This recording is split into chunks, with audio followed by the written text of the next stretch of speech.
Salve, galera! Estamos no ar, estamos juntos, começando essa semana depois de mais um domingo de muita frustração para o torcedor do Fluminense, no empate em casa contra o Boa Vista. Joguinho carne assada, né? Que era para dar uma tranquilidade, o Fluminense conseguiu se complicar com o Boa Vista no Maracanã e quase perdeu o jogo no fim, quase. Fábio salvou o Fluminense mais uma vez contra o Boa Vista. Gente, o Fluminense é o 9º colocado. Não é da Champions League, do Campeonato Brasileiro, da Libertadores, não. É o 9º colocado no Campeonato Carioca. E não é com time B, com time C, nas 2 primeiras rodadas. Lá se foram 7 rodadas. O Fluminense é o 9º e o Madureira hoje enfrenta o Maricá. Se vencer, deixa o Fluminense em 10º lugar. Se empatar, dependendo do placar, pode até também ultrapassar o Fluminense. Ou seja, o Flu pode terminar a segunda-feira em 10º lugar num campeonato de nível ridiculamente baixo e com 12 participantes. Já pensou em 12? Hoje é o 9º, pode ser o 10º ainda hoje. Não faz sentido nenhum. Não é aceitável, não tem como justificar. E aí, galera, os próximos 2 jogos do Fluminense, essa semana, Vasco e Flamengo. Mano Menezes vai terminar a semana empregado? Vem comigo.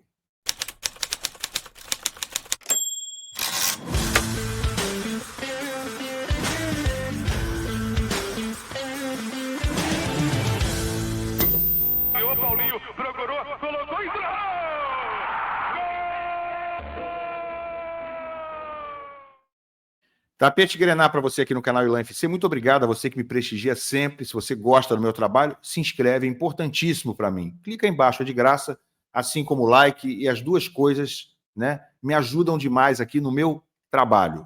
Trabalho que eu faço com prazer para vocês, mas é o meu trabalho. Se você puder me apoiar, basta largar o like, se inscrever, é de graça, e eu agradeço a vocês todos, tá, gente? Vamos lá, gente. Pois é, né? Semana de Vasco, quarta-feira, Fluminense e Vasco, jogo em Brasília, à noite. E no próximo sábado, esse agora daqui 5 dias, Fla-Flu, no Maracanã, 4h30 da tarde. Vocês viram o jogo entre Flamengo e Botafogo, disputando a Supercopa do Brasil? Viram como jogou o Flamengo? Em começo de temporada, com o mesmo número de dias treinando que o Fluminense, só que com viagens desgastantes no meio. O Flamengo foi se preparar nos Estados Unidos. É muito divertido, né? Lá na Flórida, mas é um cansaço. É um deslocamento grande. O Flamengo foi jogar com o Botafogo agora em Belém do Pará. Longe. Campo meio estranho, né? Aquele negócio de chuva, parou o jogo, uma confusão danada. E correu, voou em campo. O Flamengo está voando fisicamente. Esse Botafogo que foi amassado ontem pelo Flamengo, contra o Fluminense, parecia em outro patamar físico também.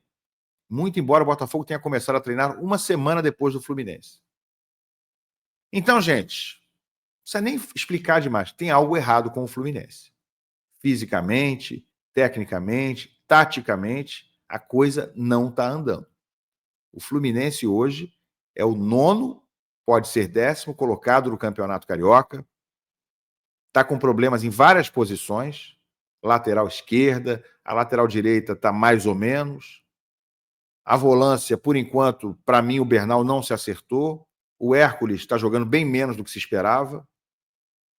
Está sem Ganso para armar jogo. O Fluminense precisa de um camisa 10 para ontem. Não é novidade, mas é necessário repetir. Mas para ontem não tem Ganso, não tem Renato Augusto. Nunca teve, né, o Renato Augusto. E o Ganso também é de vez em quando. Quem é que arma jogo no Fluminense hoje? E aí o jogador que tem para armar, o Mano só nega. O Mano bota no banco de reservas. Riquelme Felipe, que desequilibra em todos os jogos que entra, todos. Gente, o Riquelme Felipe não foi titular nenhuma vez com o Mano Menezes. O Mano está 4 jogos no comando.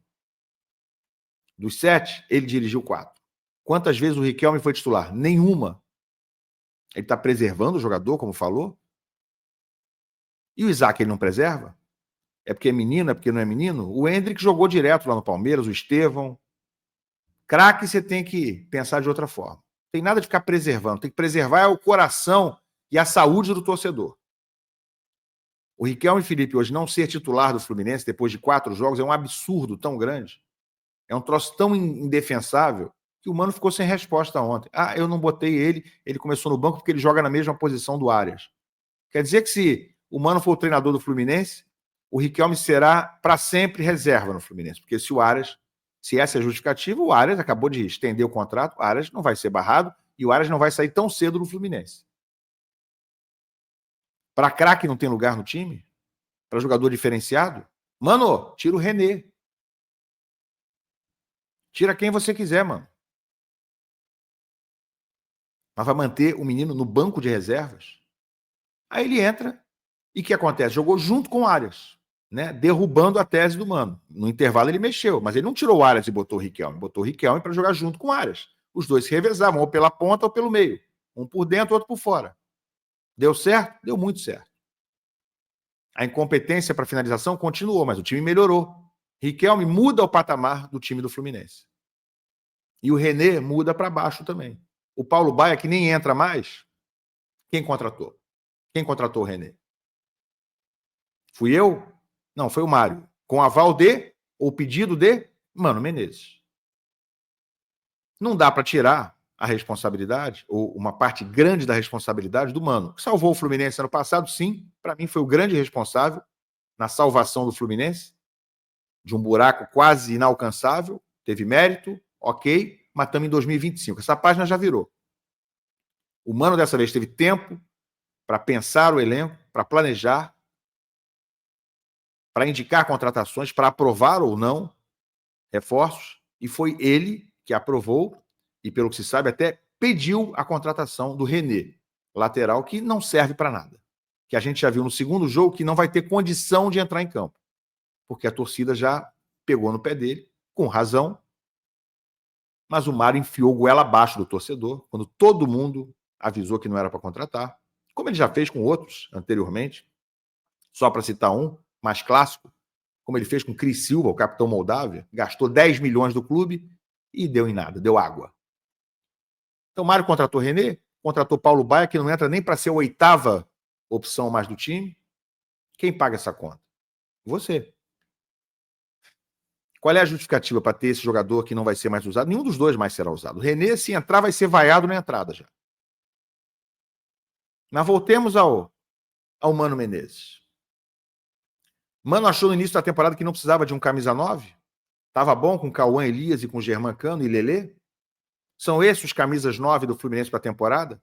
Pois agora nem Cauã vai ter mais. Vai ser vendido aí. Estão achando maravilhosa essa venda, 17 milhões de euros por um atacante de 18 anos, cheio de mercado na Europa. Estão achando uma maravilha. Não é uma doação, como costuma fazer o Mário, mas é uma venda barata. Para um atacante, para um centroavante.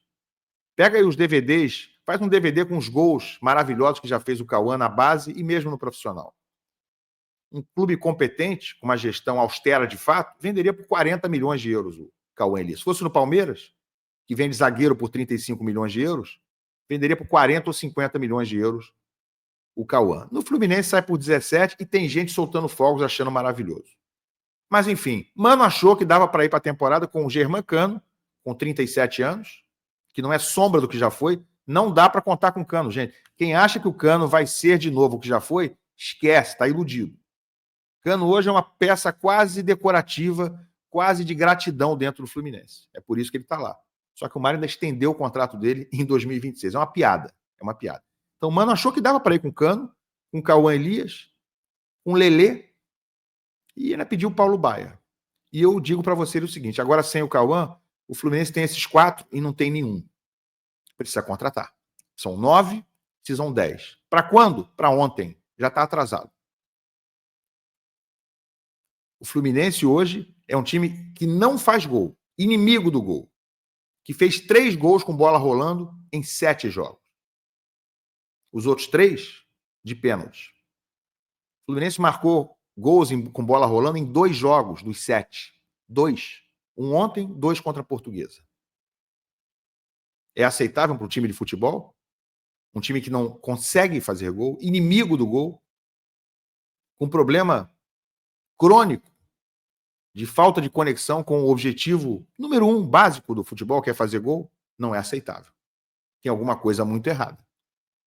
Inclusive, quando você finaliza 26 vezes, como finalizou contra o Boa Vista, e faz um gol só. E só consegue fazer um gol na última finalização do jogo, aos 40 do segundo tempo. Então tem muita coisa errada.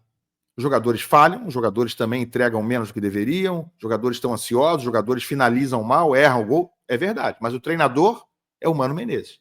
Quem bota eles para treinar ou não fundamentos, inclusive finalizações, é o Mano Menezes. Quem escolheu esses jogadores foi o Mano Menezes. Quem chegaria, quem iria embora, quem ficaria no elenco. Quem manteve o Renato Augusto no elenco, em última análise, foi o Mano. Aí tem contrato em vigor, mas se o Mano chega pro Mário e fala, olha, vamos rescindir com ele, eu não conto mais com ele, como fez com o Terence, como fez com o Marquinhos, como fez com quem ele não quis, o cara sairia. Por que o Manuel renovou o contrato? Porque o Mário resolveu renovar e porque o Mano achou que era importante renovar o contrato do Manuel.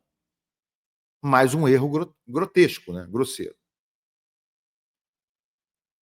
Eu vejo essa semana como uma semana decisiva para o futuro próximo do Mano Menezes. Claro, vai estourar na mão do treinador.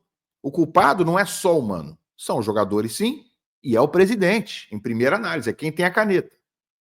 É quem quis contratar o René até o fim, quem tentou até o fim contratar o Rony. Só falta ele querer ainda, né? Ainda tem essa conversa. Só falta o Fluminense se rebaixar a esse ponto, se humilhar ao ponto de ainda tentar trazer o Rony a peso de ouro. Contratar um Fusquinha a peso de Mercedes. Então, quem achou que dava para ir com esse elenco foi o Mano Menezes. Ele é parte grande, sim, da culpa. É ele que não está conseguindo fazer funcionar um elenco milionário. O Fluminense gastou 100 milhões de reais nessa janela. Está cheio de jogadores importantes agora. Só para citar dois principais reforços, Canóbio e Hércules eram praticamente indiscutíveis quando foram contratados. Não estão conseguindo entregar. Hércules, por enquanto, uma decepção, pelo que se esperava dele. Canóbio também abaixo do que se esperava. E eu gostei das duas contratações. Mas tem que saber encaixar a peça, tem que saber dar uma função, né, para o jogador render, tem que saber tirar o melhor do jogador. Isso não é papel meu, isso é papel do Mano Menezes. O Fluminense vai enfrentar quarta-feira o Vasco e enfrenta sábado o Flamengo. O que se pode esperar? Os dois estão bem acima na classificação, tá? O Fluminense hoje é um time que tem 7 pontos em 7 jogos. O Vasco, mesmo tendo empatado na rodada, tem 13 pontos em 7 jogos. O Vasco, tá? O mais desacreditado entre os grandes. Tem 6 pontos a mais do que o Fluminense. É vice-líder. O Vasco já venceu 3 vezes no campeonato. O Fluminense só uma. E esse jogo é no Mané Garrincha, em Brasília, 9h30 na quarta-feira. O Fluminense é favorito contra o Vasco? De jeito nenhum. Pode até ganhar. Tem camisa para isso, tem jogadores para isso. Eu diria mais, tem obrigação de ganhar. Tem um investimento mais alto, tem um elenco mais forte, tem nomes mais pesados. O Fluminense tem a obrigação de ganhar, além da obrigação pela pontuação. Mas é favorito antes do jogo, pelo que se viu até agora no campeonato? Nem de longe é favorito. E contra o Flamengo, sábado no Maracanã. E aí o que pode acontecer contra o Flamengo? A gente não quer nem imaginar, né, gente? Com o que o Flamengo mostrou por enquanto na temporada, em apenas 2 jogos que eu assisti do time principal. Contra o Volta Redonda, onde o Flamengo ganhou de 2-0 e poderia ter feito 6, e contra o Botafogo, quando ganhou de 3-1 e poderia ter ganho de 5 ou 6 também. O Flamengo voando fisicamente, repito, mesmo tendo o mesmo tempo de preparação do Fluminense e, no meio disso, viagens longas. O que pode acontecer nesses 2 jogos? Imagina se o Fluminense perde do Vasco e toma uma sapatada do Flamengo no sábado. Já está praticamente eliminado hoje do Campeonato Carioca, mesmo antes desses jogos. Mas para ter alguma possibilidade, teria que vencer os 4 jogos que faltam. Se vencer os 4 jogos que faltam, iria a 19 pontos, o que não é garantia de classificação para o quadrangular final do Campeonato Carioca. Até hoje só se classificou quem fez 21 pontos, pelo menos. Mas digamos que esse ano dê para entrar com 19, a pontuação está mais baixa. Até acho possível. Mas ele vai ganhar os 4 jogos? Vasco, Flamengo, Nova Iguaçu e Bangu, depois esses 2 são no Maracanã? Acho bem difícil. Hoje é muito difícil imaginar esse quadro. Mas se o Fluminense passar uma vergonha contra Vasco e Flamengo, principalmente contra o Flamengo, e acho que se não ganhar do Vasco, ou se principalmente já perder do Vasco, já dá para considerar uma vergonha também, né, na comparação entre os 2 elencos. Se o Fluminense passar com ferimentos graves nesses 2 jogos, eu não duvido que o Mano Menezes termine a semana desempregado. O Fluminense vai chegar nas 2 últimas rodadas contra os pequenos com 7 pontos, em 11º lugar, talvez flertando com a lanterna, onde está o Bangu. O último lugar cai para a 2ª divisão, tá, gente? E mais, quem não ficar até o 8º lugar no campeonato não disputa nem a Copa Rio, que classifica para a Copa do Brasil, o vencedor. Olha o risco financeiro que o Fluminense está correndo de não classificar para a Copa do Brasil do ano que vem, que paga uma premiação sempre muito alta. Então, há muita coisa envolvida, e o que dá para dizer é, na minha opinião, na prática, embora ninguém vá confirmar isso agora, é uma semana importante, provavelmente decisiva para o Mano Menezes. Se ele passar bem por esses dois clássicos, vencer o Vasco, empatar com o Flamengo, por exemplo, eu acho que a coisa tende a começar a tomar um caminho de uma possibilidade de voltar à normalidade. Mas não é o que a lógica nesse momento aponta. Semana decisiva. Mano vai ter que encontrar as soluções. Vai ter que se virar nos 30. Foi ele que escolheu os caminhos, foi ele que escolheu o elenco, e agora é com ele. Mas eu não queria estar na pele do Mano, não. Bota aqui embaixo a opinião de vocês. Deixa seu like, comenta. Quero saber o que vocês acham. Valeu.